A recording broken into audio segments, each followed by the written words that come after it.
Let's make some predictions when it comes to the conference championship games and who is going to play in them for specifically the Power Four conferences. Let's start with the ACC. Which two teams do you guys think are going to match up when it's conference championship weekend time? I'm already deep into SMU lore. There's almost no turning back. I tried after they lost 18-15 to BYU earlier in the year, but then after they made a quarterback change and started building some momentum, it was clear that I sold my stock too early. So I'm not going to do that again. I've got SMU against Clemson. Clemson beating SMU in the ACC title, but SMU ultimately making it into that game. I'm going to go Clemson, Miami. There is something about Miami that I am almost completely sold on Miami's path forward. And given Clemson's schedule, I know they have Pitt. I think it's going to be Clemson, Miami. A boring answer, but that's who I have. I'm right there with you. Honestly, if you would have asked a month ago, I would have had some serious doubts about Miami because Miami is only a handful of points from having multiple losses in that column. Let's go over to the Big Ten. Who is going to play in the Big Ten championship game? I'm going to say Oregon, Ohio State. I'm going to say it's going to be a rematch. And at the end of the day, the questions about Penn State's quarterback health and performance on offense, especially in these first halves, I don't think you can survive if you're Penn State if you go down 17-3 or something to Ohio State. But that is the very boring answer, Oregon, Ohio State. Yeah, it's Oregon, Ohio State. It's Oregon, Ohio State. It's a rematch. These are the best two teams in the Big Ten. They should be in this game in Indy. I agree with you. I think it's Oregon, Ohio State, but I think Ohio State will ultimately pull out the Big Ten championship there.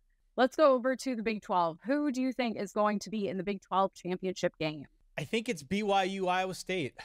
I think that's where we're headed. There is potential that we've got two undefeated teams battling it out for the Big 12 title, which would be in and of itself pretty interesting. It might be the only conference where that's the case. So, the Big 12 is nothing if not interesting. There are teams that still have a chance to find their way into that game. But right now, I'll also give, I guess, the boring answer and say the top two in BYU and Iowa State. How about double Farmageddon, Ty? Is that on the table? Kansas State, Iowa State, right? So Iowa State at the moment hasn't lost. So if Kansas State beats Iowa State and they both go into that game with the same record, I think that's on the table at least, right? It's on the table. What you would need is BYU to drop two games because right now Kansas State has that tiebreaker. They won 38-9, whatever the score was, in resounding fashion over Kansas State earlier in this year. So you would need BYU to drop some games from now until the end of the season. But that being said, there is a lot of wide openness this year, especially in the Big 12. So is it possible? Yeah, it's possible. You just need a little bit more help if you're K-State. I think that's perfect. I'm going with BYU as well. Like, who knows with this conference? This conference is basically cannibalizing itself. And so I think it's going to be BYU, and let's go with Colorado because I do see Iowa State dropping a game in there. I think Colorado could have issues at Texas Tech or Kansas. The Big 12 is a confusing conference this season.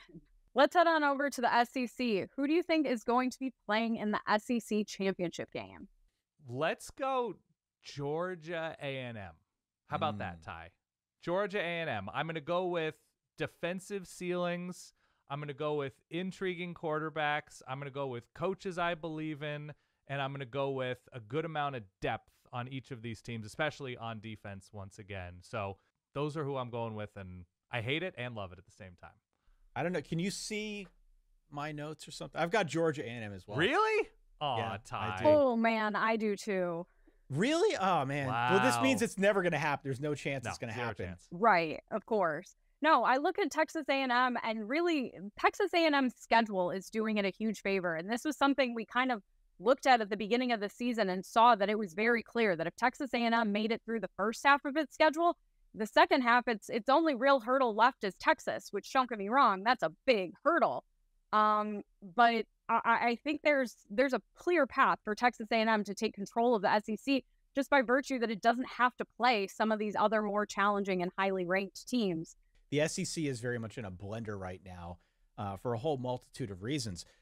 I would just say that you'd rather be A&M than anybody else right now, given the schedule, given what you've done so far this season, knowing that they've got a defense that has been fairly dominant, at least along the lines. You would rather be them right now than anybody else in the SEC to at least get to that conference championship game.